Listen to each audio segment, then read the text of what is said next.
नमस्कार दोस्तों, आज एक और पारिवारिक कहानी में मैं आपका स्वागत करती हूँ। आज की कहानी है मंडप में दहेज की मांग करने वाले सरकारी दूल्हे को मिला करारा जवाब। अगर आप इस कहानी का पहला भाग सुनना चाहते हैं तो उसका लिंक मैं आपको डिस्क्रिप्शन बॉक्स, एंड स्क्रीन और कार्ड तीनों जगह पर दे दूंगी और साथ में कमेंट बॉक्स में पिन भी कर दूंगी, तो आप वहाँ से भी जाकर सुन सकते हैं। एक बड़ा सा हॉल जहाँ की सजावट बहुत शानदार थी और स्टेज को बहुत करीने से सजाया गया था। सब दुल्हन का ही इंतज़ार कर रहे थे। तभी म्यूजिक सिस्टम में ढोल नगाड़े का स्वर गूंजने लगता है और हॉल में श्रेयांशी अंदर आती है। अमन श्रेयांशी की ओर देखता है, उसका चेहरा मुरझाया हुआ था। उन दोनों को स्टेज पर छोड़कर सब नीचे आ जाते हैं। दोनों के हाथ में वरमाला होती है। अमन सबकी नज़र बचाकर धीरे से उससे कहता है, मैंने पापा से बात कर ली, वो मान गए हैं। श्रेयांशी के चेहरे पर हल्की सी मुस्कुराहट आ जाती है। थैंक्स। वरमाला और आशीर्वाद समारोह संपन्न होने के बाद सबको फेरों की तैयारी के लिए कहा जाता है। श्रेयांशी जब वहां से जाने लगती है, अमन की नज़र उसकी उंगली पर जाती है। 1 मिनट श्रेयांशी, रुको, तुमने सगाई की अंगूठी गलत उंगली में पहनी है। वो हमारी इस उंगली में स्वेलिंग आ गई है, इसलिए हमने दूसरी उंगली में पहन ली है। पर अभी कोई देखेगा तो क्या कहेगा? आज के दिन तो पहन लो। बट हमें इसमें दर्द हो रहा है और अभी किसी का ध्यान थोड़े ना जाएगा। प्लीज़ यार, आज की ही तो बात है, इतने से दर्द से कुछ थोड़े ना होगा। फेरों का मुहूर्त 1 या 2 घंटे बाद का ही है, इतने से टाइम तक तो पहन ही सकती हो। ठीक है, हम पहन लेंगे। श्रेयांशी अपने रूम में आ जाती है। इस समय उसके आसपास उसकी कजिन सिस्टर थी, लेकिन उसका ध्यान वहाँ नहीं था। वो फिर अपने यादों में खो जाती है। एक दिन सगाई के बाद रेहान की फैमिली श्रेयांशी के घर लंच के लिए आई थी। यांशी, तुम्हारी उंगली में क्या हुआ?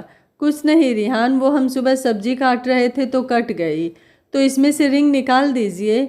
ये आप क्या कह रहे हैं रिहान? आपके घर वाले बाहर बैठे हैं और हम सगाई की अंगूठी निकाल दें? कैसी बातें कर रहे हैं आप? क्या सोचेंगे सब हमारे बारे में?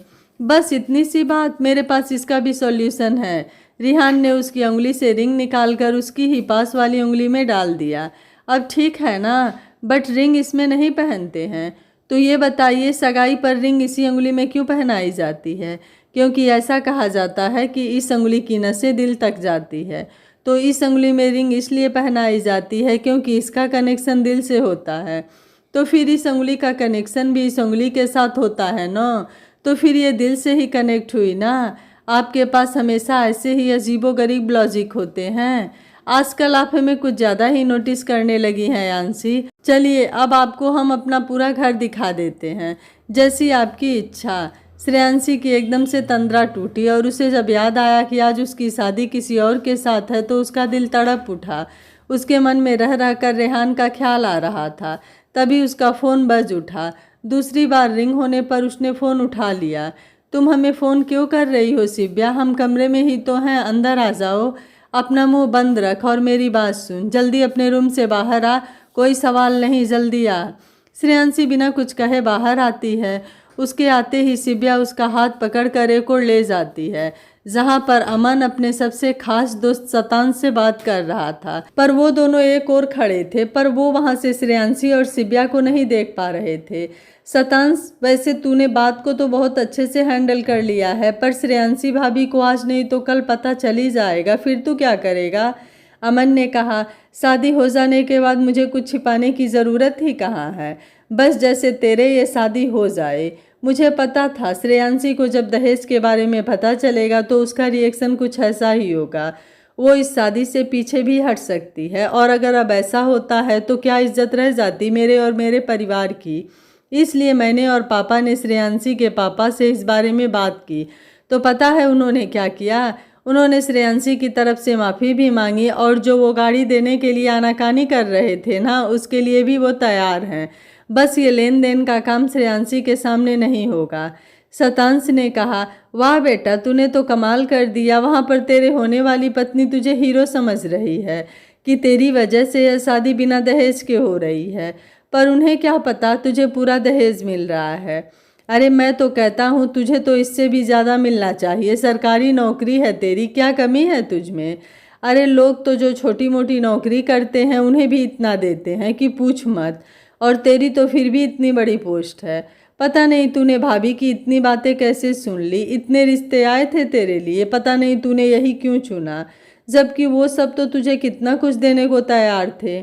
उसकी बात पर अमन ने मुस्कुराते हुए जवाब दिया, यार तुम जानते हो ना मेरी फैमिली को, ये लोग अपनी जाति बिरादरी में ही शादी करते हैं। और बाकी जो भी रिश्ते आ रहे थे तो उन सब में लड़कियां या तो कम पढ़ी लिखी होती थीं या सुंदर नहीं होती थीं। और मैं किसी ऐरी गैरी से तो शादी कर नहीं सकता हूँ ना। अभी श्रेयांशी को देख, पढ़ी लिखी सुंदर आज के ज़माने की स्मार्ट लड़की है। और वैसे भी इसकी वकालत तो मैं शादी के बाद वैसे भी छुड़ा दूंगा, बस एक बार ये शादी हो जाए। और हाँ, मैंने ये रिश्ता श्रेयांशी के घर भिजवाया था, एक सोशल इवेंट में देखा था इसे। श्रेयांशी के दिमाग ने तो जैसे काम करना ही बंद कर दिया। वो वहाँ से दंदनाते हुए चली गई। और वहीं सिब्या ने अपना फ़ोन देखा जिसमें उसने वीडियो बनाई थी और उसके चेहरे पर मुस्कान आ गई। श्रेयांशी उसके पापा के कमरे में आई। वहाँ पर उसकी माँ, पापा, चाचा और बुआ बैठे कुछ बातें कर रहे थे। श्रेयांशी बहुत गुस्से में थी। जितना गुस्सा वो अमन पर थी उतना ही गुस्सा उसे अपने माँ पापा पर आ रहा था। गुस्से से वो काँप रही थी। हम यह सब क्या सुन रहे हैं पापा? उसके आंखों में से आंसू बहने लगे थे। उसकी बात सुनकर सब उसके पास आए। श्रेया, क्या हुआ बेटा, आप रो क्यों रही हैं? क्या हुआ है, बोलिए श्रेया। रुचिका ने उसका चेहरा हाथों में लेते हुए कहा, पर श्रेयांशी ने उसके हाथों को नीचे कर दिया। ये तो आप हमें बताइए कि हमने क्या बिगाड़ा है आपका, किस बात की सज़ा दे रहे हैं हमें? क्या हम बोझ हो गए हैं आपके लिए, जिसे आप बस जैसे भी हो सके अपने सिर से उतारना चाहते हैं? श्रेयांशी, क्या बकवास कर रही हैं आप? ये कोई तरीका होता है बात करने का? नहीं पापा, आज नहीं। आज हमारा तरीका चाहे जो भी हो, आपको हमारी बात सुननी होगी। आपको हमारे सवालों के जवाब देने होंगे। तभी वहाँ रोशनी और सिब्या भी आ जाते हैं। श्रेयांशी को कभी किसी ने भी इतने गुस्से में नहीं देखा था। सबको लगा उसके पापा भी अब बहुत गुस्सा हो जाएंगे, पर वो उसके पास आकर प्यार से बोले, हम जानते हैं आपके सवाल क्या हैं, पर बेटा हम जो भी कर रहे हैं आपकी खुशी के लिए कर रहे हैं। अमन बहुत अच्छे हैं, आप उनके साथ बहुत खुश रहेंगी। अच्छे तो रिहान भी थे ना पापा, खुश तो हम उनके साथ भी रहते, तो फिर आपने उनसे हमारा रिश्ता क्यों तोड़ा? उनके साथ हमारा रिश्ता अनमोल था, पर अमन के साथ हमारा रिश्ता आपने खरीदा है। और खरीदी हुई चीज़ें अक्सर बिक जाया करती हैं जब उनके भाव खरीदे हुए दाम से ज़्यादा हो। श्रेयांशी, जिंदगी किताबी बातों से नहीं कटती है। रिहान के साथ आपका कोई भविष्य नहीं है।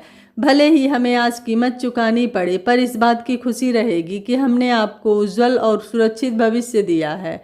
आप हमारे जन्मदाता हैं पापा, भाग्य विधाता नहीं। आप हमारे लिए अमृत लेंगे, पर वो जहर में बदल जाए तो उसमें आपका कोई दोष नहीं होगा, क्योंकि हमारे भाग्य में जहर है तो हमें वही मिलेगा। आप कितनी भी कोशिश करें पर उसे अमृत में नहीं बदल पाएंगे। अगर हमारे नसीब में खुशियां हैं तो वो हमें ज़रूर मिलेंगी, आपको खरीदने की ज़रूरत नहीं होगी। और अगर माँ बाप ऐसे खुशियां खरीद सकते हैं ना, तो दुनिया की कोई भी बेटी दुखी नहीं होती। डॉक्टर साहब के पास उसकी बातों का कोई जवाब नहीं था। तभी उसकी बुआ बोली, अरे बेटा, ऐसे रिश्ते बार बार हाथ नहीं लगते हैं। ये रिश्ता उन्हीं की तरफ से आया था बुआ, हम नहीं गए उनके यहाँ आगे से। देख श्रेयांशी, सरकारी नौकरी वाले लड़के ऐसे ही नहीं मिलते, और तू तो बड़ी नसीबों वाली है जिसके लिए आगे से ऐसा रिश्ता आया है। नहीं चाहिए बुआ हमें ऐसा खरीदा हुआ सरकारी दूल्हा, जिसकी कीमत भी उसके घर वालों ने तय कर दी, जो अपने फायदे के लिए झूठ बोले, हमें अभी से ही अंधेरे में रखे। आप सोच रहे हैं कि आप हमें बहुत अच्छी जगह भेज रहे हैं, पर बिना मांगे दिया जाए तो वो भेंट होती है, पर मुँह से मांगा जाए तो वो भीख होती है। और आप हमें बताइए कि भीख मांगने वालों को क्या कहा जाता है? भिखारी ही कहा जाता है ना। उसकी बात सुनकर सब निःशब्द हो गए। किसी को समझ ही नहीं आया कि कोई क्या कहे। तभी उसके चाचा जी ने कहा, हम तुम्हारी बातों को समझते हैं, पर अब घर से बारात लौटी तो इस घर की क्या इज्जत रह जाएगी बेटा। इसलिए हम तुम्हारे आगे हाथ जोड़ते हैं, ये शादी कर लो बेटा। श्रेयांशी ने आस भरी नज़र से अपने माँ पापा की ओर देखा, पर उन्होंने कुछ नहीं कहा। तो उसने अपने चाचा जी के जुड़े हाथों को नीचे किया और अपने आंसू पोंछते हुए बोली, आपकी खुशी के लिए तो हमने रिहान को छोड़ दिया, तो ये तो बहुत छोटी बात है। आपकी खुशियाँ, आपकी इज्जत, आपका मान सम्मान हमें हमारी जान से भी ज़्यादा प्यारा है। लेकिन आप हमारी शादी पर जो दहेज सारी भीख दे रहे हैं ना, वो आप अमन या उनकी फैमिली को नहीं, बल्कि हमें सबके सामने हमारे हाथों में देंगे। अगर आपने ऐसा नहीं किया तो हम मंडप में नहीं बैठेंगे। ऐसा कहकर वो तेजी से वहाँ से भाग गई और अपने कमरे में आ गई और अपने घुटनों के बल बैठकर फूट फूट कर रोने लगी। उसे बहुत तकलीफ हो रही थी। आज किसी ने भी उसका साथ नहीं दिया। सबको समझ आ गया था कि अमन उसके लिए ठीक नहीं है, लेकिन फिर भी किसी ने इस बात का जिक्र तक नहीं किया, बल्कि उसे ही समझौता करने को कहा। वो इस वक्त रिहान को बहुत मिस कर रही थी। उसे पता नहीं क्या सूझा कि उसने अपने फ़ोन से रिहान को कॉल कर दिया, लेकिन रिंग जा पाती इससे पहले ही उसने फ़ोन कट कर दिया और फिर से सिसकने लगी। उसे उसकी और रिहान की आखिरी मुलाकात याद आने लगी। जब वो एक मंदिर में गई थी तब वो रिहान से मिल गई थी। श्रेयांशी जैसे ही भगवान को प्रणाम करके उठने लगती है तभी उसे रिहान नज़र आता है, तो वो जल्दी से अपना चेहरा दुपट्टे से कवर करती है और जल्दी से बाहर आने लगती है। उसमें इतनी हिम्मत नहीं थी कि वो रिहान का सामना कर सके, लेकिन जैसे वो मंदिर से बाहर आने लगी तभी वो रिहान से टकरा गई। रिहान ने कहा सॉरी, लेकिन तभी उसे उसकी शक्ल दिखाई देती है। श्रेयांशी तो उससे नज़रें भी नहीं मिला पा रही थी। श्रेयांशी का गला सूखने लगा।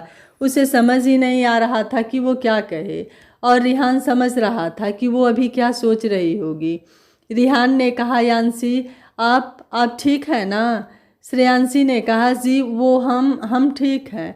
श्रेयांशी को डर लग रहा था कि रिहान उसे कुछ सुना देगा, और वो सब सहन कर सकती है, पर रिहान की नज़रों में अपने लिए नफरत नहीं। दोनों ने एक दूसरे का साथ निभाने की कस्में खाई थी, और जब रिहान का बुरा समय चल रहा था तब उसे उसका साथ छोड़ना पड़ा। रिहान ने कहा इतना ऑकवर्ड फील करने की ज़रूरत नहीं है यांशी, जो भी हुआ उसमें आपकी कोई गलती नहीं है। मैं जानता हूँ आपने बहुत कोशिश की थी, बट अंकल नहीं माने। इवन मैंने और माँ पापा ने भी बहुत ट्राई किया, बट छोड़ो ये सब। और कैसी हैं आप? श्रेयांशी की आंखों में नमी तैर गई। रिहान, हमें माफ़ कर दीजिए, हम इस रिश्ते को बचाने के लिए कुछ नहीं कर पाए। आपको गिल्टी फील करने की कोई ज़रूरत नहीं है। और किसने कहा हमारा रिश्ता नहीं बचा? हम सबसे पहले दोस्त थे ना, तो क्या हम अब दोस्त नहीं हैं? आप हमेशा मेरे बेस्ट फ्रेंड रहेंगे रिहान। आपकी जगह कोई भी नहीं ले सकता है। मेरी ज़िंदगी में भी यांशी की जगह कोई भी नहीं ले सकता है, कभी भी नहीं। और हाँ, आपकी ज़िंदगी में कभी भी कोई भी मुसीबत आ जाए तो आपका ये बेस्ट फ्रेंड हमेशा आपके साथ है। जब भी ज़रूरत हो बस एक आवाज़ लगा लेना, मैं आ जाऊँगा। श्रेयांशी का गला भर आता है, वो कुछ बोल नहीं पाती है, और रिहान वहाँ से चला जाता है। वो बस कुछ कदम ही चला होता है कि वापस आया और श्रेयांशी को अपने गले से लगा लिया और बिना उसकी ओर देखे ही कहा, आपको दुनिया भर की सारी खुशियाँ मिले, गुड बाय यांशी। उसके एक आंख से आंसू की बूंद छलक आई जो श्रेयांशी ने अपने कंधे पर महसूस की। वो उससे अलग होकर बिना उसकी ओर देखे ही सीधा आगे बढ़ गया, और श्रेयांशी बेबस खड़ी उसे जाते देख रही थी। वो समझ गई थी ये उनकी आखिरी मुलाकात है। श्रेयांशी ने एकाएक ही रिहान को कॉल कर दिया। उसने दूसरी बार में फ़ोन उठा लिया। Hello hello. श्रेयांशी की हिम्मत नहीं हो रही थी कुछ कह पाने की। वो क्या कहे उसे खुद ही नहीं समझ आ रहा था। Hello hello Shreyanshi.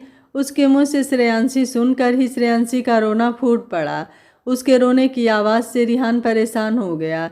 यांशी, आप ठीक हैं ना? प्लीज़ रोना बंद कीजिए। लेकिन उसका रोना बंद नहीं हुआ। उधर से रिहान की आवाज़ आ रही थी, पर उसने कॉल कट कर दिया और वह अपने मुंह को ढककर रोने लगी। उसके रूम में सिब्या और रोशनी आते हैं। सिब्या उसे रोते देख अपने गले से लगा लेती है। चुप हो जा श्रेया, देख ना सिविक, किसी ने भी हमारे फेवर में कुछ नहीं बोला, वो सिसकते हुए बोली। कोई आपके साथ हो या ना हो, मैं हूँ दी, आप यहाँ से चले जाइए, जो भी होगा मैं संभाल लूँगी। रोशनी ने उसका हाथ पकड़ कर कहा, हम कायर नहीं हैं जो भाग जाएंगे, और ना ही स्वार्थी हैं जो अपने परिवार को ऐसे बीच मझधार में छोड़ जाएंगे। हमारे साथ तो जो हुआ सो हुआ, पर तुम्हारे साथ हम ऐसा कभी नहीं होने देंगे रोशनी, तुम बिल्कुल भी चिंता मत करना। श्रेया, संभाल खुद को, तुम तो बहुत स्ट्रांग हो। नहीं सिब्या, हम बहुत कमज़ोर हैं, यहाँ पर कुछ गलत हो रहा है, हम उसके खिलाफ आवाज़ भी नहीं उठा सकते हैं। हमारे साथ गलत हो रहा है पर हम कुछ नहीं कर सके, तो हम किसी और के लिए क्या लड़ेंगे? वो अमन क्या हमारी वकालत छुड़वाएगा? हम खुद छोड़ देंगे। कुछ नहीं हो सकता है हमसे। रिहान के साथ थी तो गलत किया था हमने। और वो फिर रोने लगी और अचानक बेहोश हो गई। रोशनी और सिब्या ने बहुत मुश्किल से उसे संभाला और बेड पर लिटा दिया। सिब्या गुस्से में उठकर डॉक्टर साहब के रूम की ओर चली गई जहां सब बैठे थे। कैसे लोग हैं आप सब? आपकी बेटी इतनी तकलीफ में है और सिर्फ आप लोगों की वजह से। बहुत चिढ़ते हैं ना आप लोग रिहान के नाम से, पर आप भूल रहे हैं रिहान को श्रेयांशी के लिए आप लोगों ने चुना था।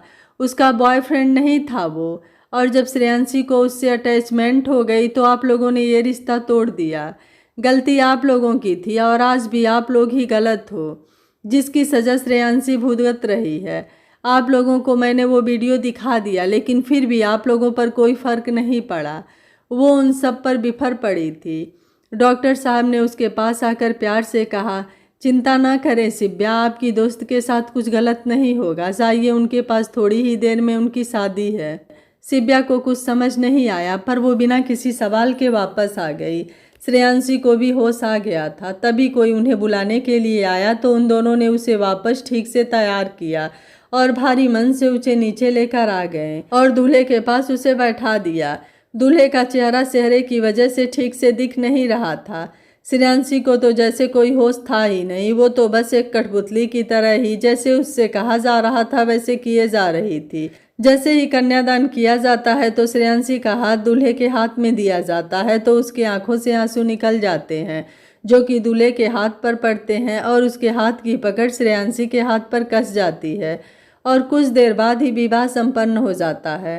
पंडित जी वर वधू को सबका आशीर्वाद लेने को बोलते हैं, लेकिन तभी अमन के पापा कहते हैं, वर वधू को आशीर्वाद बाद में मिलेगा, पर पहले समधी जी हमें हमारी भेंट तो दे दीजिए। जिस पर डॉक्टर साहब मुस्कुराने लगते हैं।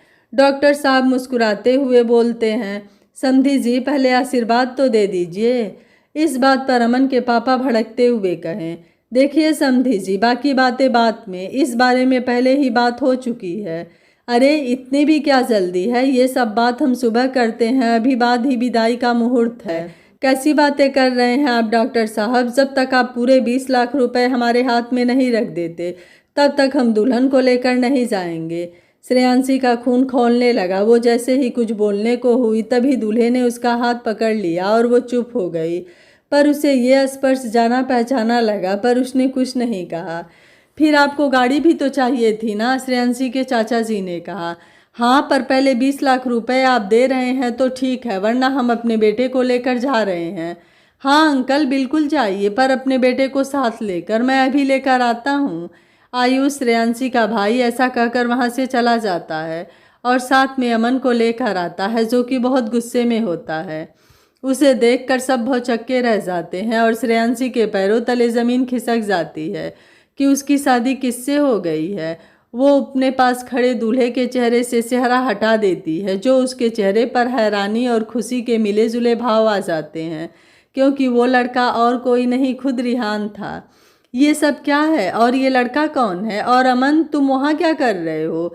और ये लड़का यहाँ आया कैसे? अमन के पापा उसके पास आकर बोले, मुझे नहीं पता पापा, पता नहीं किसी ने पीछे से मुझे बेहोश कर दिया। और वो श्रेयांशी के पास आकर बोला, दिखा ही दी ना अपनी औकात, मुझे पता था तुम इससे ही शादी करना चाहती थी, इसलिए इतने नखरे दिखा रही थी।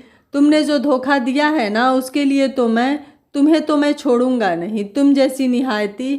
तभी रिहान बोल पड़ा, यांशी के खिलाफ एक शब्द भी मत बोलना अमन चौहान, वरना जिंदगी भर उन शब्दों के लिए तुम्हें अफसोस रहेगा। डॉक्टर साहब ने कहा, आप कह रहे थे ना समधी जी, आप अपने बेटे को लेकर चले जाएंगे, तो अब किस बात का इंतजार है? जाइए। अमन और उसके साथी की वहाँ कुछ बखेड़ा खड़ा करने की कोशिश की तो आयुष ने कहा, ओ हेलो, ना हो सके जीजाजी, आपका ये वीडियो देखिए और आपके पूजनीय पिता ने जो वचन कुछ समय पहले बोले हैं ना, उसका वीडियो अगर पुलिस के पास और मीडिया के पास भेज दिया ना, तो बची खुची जो इज्जत है वो भी चली जाएगी और आपकी सरकारी नौकरी भी। तो अपना बोरिया बिस्तर लेकर के निकलिए। अमन को उसकी बात सही लगी। थोड़ी ही देर में अमन और बाकी लोग चले जाते हैं। अब तो खुश है ना बेटा आप, क्योंकि आपका दूल्हा खरीदा हुआ नहीं है। पर पापा, ये सब कैसे हुआ? और रिहान, आप यहाँ कैसे? हमें तो कुछ समझ नहीं आ रहा है। रिहान ने कहा, ये तो तुम्हें अंकल ही बताएंगे। डॉक्टर साहब ने कहा, जब श्रेयांशी रूम में चली गई तब सिब्या ने वो वीडियो सबको दिखाया, जिससे हमारा दिमाग ठनका। बात दहेज तक तो ठीक थी, पर हमने उनसे पहले ही बात कर ली थी कि श्रेयांशी शादी के बाद भी वकालत नहीं छोड़ेगी, लेकिन वो तो अभी भी अपनी बात से मुकर गया। हम सोचते थे कि उसके घर वालों की सोच चाहे जैसी भी हो, पर कम से कम उसकी सोच तो अच्छी होगी, पर हम गलत थे, बहुत गलत। चाचा जी ने कहा, और तभी मेरे दिमाग में रिहान का ख्याल आया और मैंने इनके पिताजी से बात की। उन्होंने हमें माफ़ भी कर दिया और शादी के लिए भी राज़ी हो गए, पर उन्होंने ये कहा कि पहले हम रिहान से बात कर लें, क्योंकि रिहान की खुशी में ही उनकी खुशी है। फिर मैंने भाई साहब को समझाया और ये समझ भी गए कि श्रेयांशी की असली खुशी रिहान के साथ है। रुचिका ने कहा, और फिर मैंने शिव्या के पति जो कि रिहान जी के दोस्त हैं, उनसे इनके बारे में पता करने को कहा। और सबसे अच्छी बात यह थी कि यहाँ से पास में ही रिहान जी की बहन का ससुराल है। ये वहीं कुछ काम से आज ही आए थे, तब हमने इनके पास जाने का फैसला किया। तेरे पापा में इतनी हिम्मत नहीं थी कि ये जाकर इनसे बात करें, इसलिए इन्होंने हमें और तेरे चाचा जी को इनसे बात करने के लिए भेजा, रिहान ने कहा।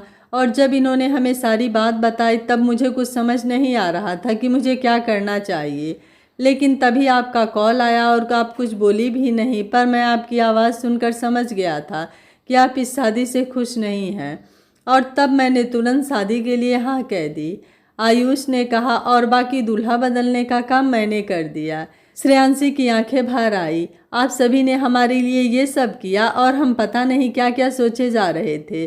तभी डॉक्टर साहब उन दोनों के पास आए और रिहान से कहा, हमें याद है बेटा, जब आपका रिश्ता श्रेयांशी के साथ हुआ था तब आपने दहेज लेने से साफ इनकार कर दिया था, लेकिन ये भेंट हमने श्रेयांशी के लिए ही रखी है, कृपा करके आप इसे स्वीकार करें। यह कहते हुए उन्होंने उसके हाथ में 20 लाख का चेक रख दिया।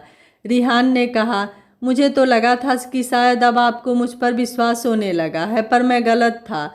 आपको तब भी मुझ पर विश्वास नहीं था और आज भी नहीं है, इसलिए तो आप मुझे यह 20 लाख रुपए दे रहे हैं।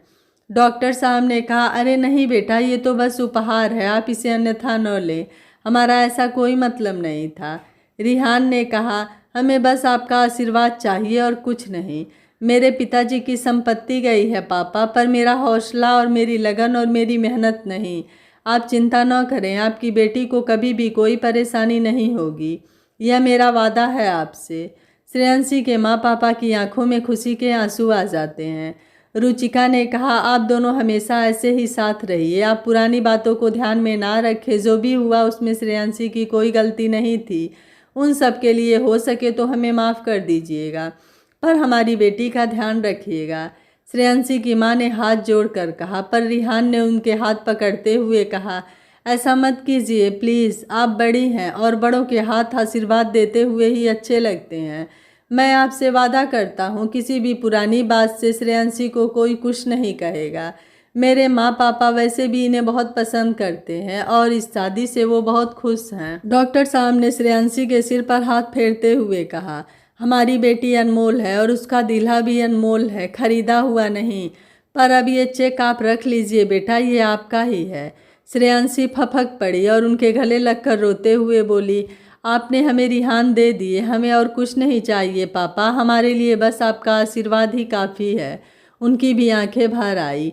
उसके बाद सबने हंसी खुशी उसकी विदाई कर दी। डॉक्टर साहब ने कहा, जो होता है अच्छे के लिए ही होता है ना रुचिका, अगर आज यह सब नहीं होता तो हम एक नायाब हीरा खो देते। रुचिका ने कहा, सही कह रहे हैं आप, जब भी ऐसा कुछ होता है तो परिवार का सपोर्ट मिल जाए ना, तो शायद यह दहेज नाम की कुप्रथा खत्म ही हो जाए, क्योंकि जब देने वाला देगा ही नहीं तो लेने वाला ही क्या कर सकता है। और हमें गर्व है अपनी बेटी पर, जो गलत को गलत कहने का दम रखती है, लेकिन अपने परिवार के लिए गलत सहने को भी तैयार थी, और हमारे पर भी, जिन्होंने उसके साथ गलत नहीं होने दिया। बुआ जी ने कहा, बिल्कुल सही कहा भाभी, और हमें भी अपने भाई भतीजे पर गर्व है। इन लोगों ने घर की इज्जत पर आंच भी नहीं आने दी और श्रेया के साथ भी गलत नहीं होने दिया, और भैया ने भी समय रहते अपनी गलती सुधार ली। सब मुस्कुराने लग जाते हैं। दूसरी ओर रिहान और श्रेयांशी गाड़ी में बैठे दिल्ली जा रहे हैं। रिहान के चाचा ने सारी प्रॉपर्टी अपने नाम कर ली थी, लेकिन उनका दिल्ली वाला घर रिहान के नाम था, इसलिए वो अभी भी उनके पास था और वो सब वहीं रहते थे। गाड़ी में खामोशी पसरी हुई थी। रिहान ने चुप्पी तोड़ते हुए कहा, मैं शायद दुनिया का पहला लड़का हूँ जो अपनी शादी के बाद खुद ड्राइव करके अपनी दुल्हन को घर ले जा रहा हूँ। श्रेयांशी खिड़की की तरफ देखकर हल्के से मुस्कुराई, और शायद ऐसा भी जिसे बस 1 घंटे पहले ही पता चला कि आज उसकी शादी है, और खुद ही हंसने लगा। आपको कभी हमारी याद नहीं आई रिहान? उसने उत्सुकता के साथ कहा। याद उसे किया जाता है जिसे हम भूल जाते हैं, और मैं आपको कभी भूला ही नहीं। उसकी बात सुनकर श्रेयांशी के चेहरे पर सुकून भरी मुस्कुराहट आ जाती है। आप आज यहाँ क्यों आए थे? क्या काम था? दी के यहाँ मेरी कुछ बुक्स रखी हुई थी, उन्हें लेने आया था। गाड़ी में ही रखी है। नेक्स्ट वीक मेरा इंटरव्यू है। किस चीज़ का इंटरव्यू? मेरा प्री और मेंस क्लियर हो गया है। श्रेयांशी हैरानी से उसकी ओर देखते हुए, व्हाट? आपने यूपीएससी का एग्ज़ाम दिया था और पास भी कर लिया, पर आप तो मना कर रहे थे ना। आपने पहली बार मुझसे कुछ मांगा था, पूरा तो करना ही था ना। उसकी बात सुनकर श्रेयांशी भावुक हो गई। फिर वो अपने घर दिल्ली पहुंच गए। वहां रिहान के माँ पापा ने उनका स्वागत किया, और अगले दिन अखबार में ये खबर छप गई थी कि आरएएस अधिकारी अमन चौहान की शादी दहेज की वजह से टूट गई। 1 सप्ताह बाद रिहान का इंटरव्यू हुआ, और कुछ दिनों बाद ही उसका रिजल्ट आ गया। उसने अपने पहले ही अटेम्प्ट में यूपीएससी क्लियर कर ली थी। सब उसके लिए बहुत खुश थे कि वो एक आईएएस ऑफिसर बन गया। एक दिन, वैसे यांशी आपकी किस्मत में था तो सरकारी दूल्हा आई, तब तो देखिए मेरी जॉब लग गई। जी नहीं, हमारी शादी के समय आप सरकारी अधिकारी नहीं थे, आप एक आम आदमी थे। मतलब हम सरकारी पति हैं। जी नहीं, आप बस हमारे प्राइवेट पति हैं। रेहान और श्रेयांशी दोनों मुस्कुराने लगते हैं। रेहान ने ट्रेनिंग के बाद अपना काम संभाल लिया, तो वहीं श्रेयांशी अब बहुत बड़ी वकील बन चुकी थी। दोनों अब बहुत ही खुशहाल जिंदगी व्यतीत कर रहे थे। यह कहानी आपको कैसी लगी? आप हमें अपनी राय कमेंट बॉक्स में ज़रूर दीजिएगा। वीडियो पसंद आया है तो वीडियो को लाइक, शेयर एंड चैनल को सब्सक्राइब कर लीजिएगा। Thank you for watching. मिलते हैं अगली कहानी में।